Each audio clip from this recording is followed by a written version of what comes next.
Gospodine svjedoče, vi ste prije 2 dana govorili također u vezi s ovim zamjenama. Dakle, govorili ste o krivotvorenim ili lažnim ugovorima koji su načinjeni. Da li biste nam mogli dati malo više pojedinosti o tim ugovorima? Ja nisam baš najbolje razumjela što ste vi htjeli kazati time. I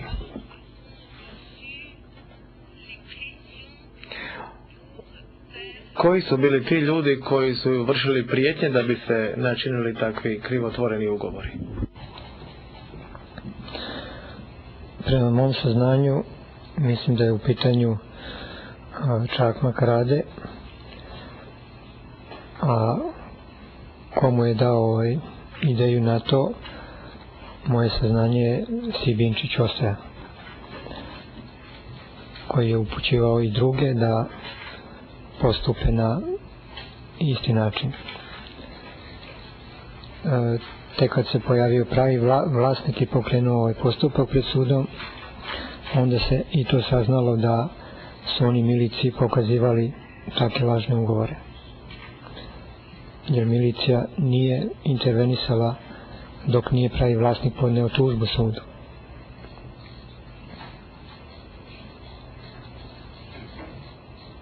To je moje saznanje.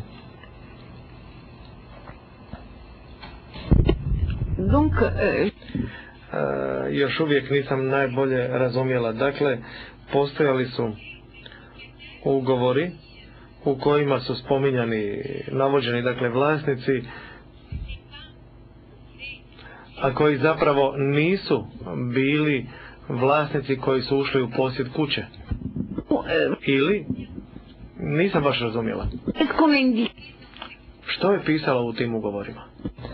Ja nisam video nijedan takav ugovor, samo sam to čuo. Čuo sam kada je Sibinčić to rekao da šta treba da urade na jednom od zbora građana nakon njega jednoj grupici izbeglica. Uradite to i to, napravite lažan ugovor, kad dođe milicija neće vam ništa, vi ste legalno tu. Znači ja konkretno nisam vidio nijedan ugovor, samo sam čuo to i kako je došlo do postupanja milicije tek kada je pravi vlasnik došao iz inostranstva i pokrenuo sudski postupak.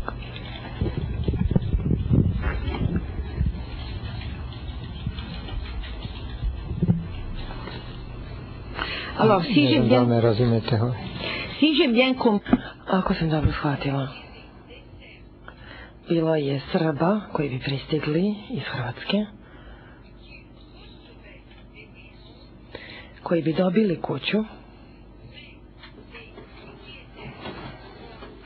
ali hrvatski vlasnici tih kuća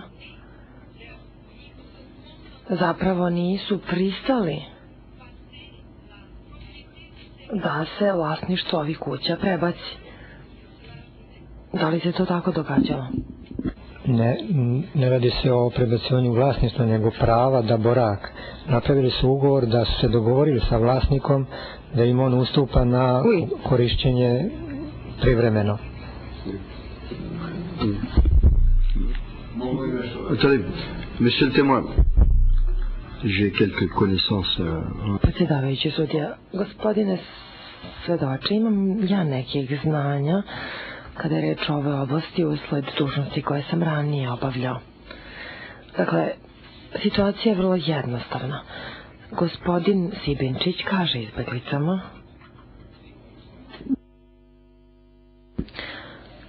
sastavite lažne ugovore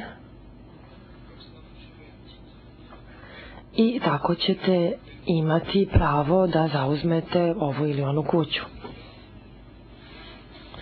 I ti ljudi su tako i postupili. Neko im, dakle, da falsifikovane ugovore sa falsifikovanim potpisima i oni ih potpišu.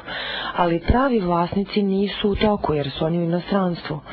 Možda su na privremenom radu u Nemačkoj ili u Milanu i kada se vrate oni otkriju da su im kuću zauzeli Srbi. U tom trenutku oni odlaze u policijsku stanicu, navrat na nos, i kažu evo šta se dogodilo. Neko boravi u našoj kući. Dolazi policija i tu se zapravo u tom trenutku otkriva u čemu je stvar. Da li su se tako stvari odigravale? Da, upravo tako. J'ai bien synthétisé U redu, znači dobro sam sažao problem. Da, časni sudija. Alors, tout le monde a bien compris. Bien. U tom slučaju svi smo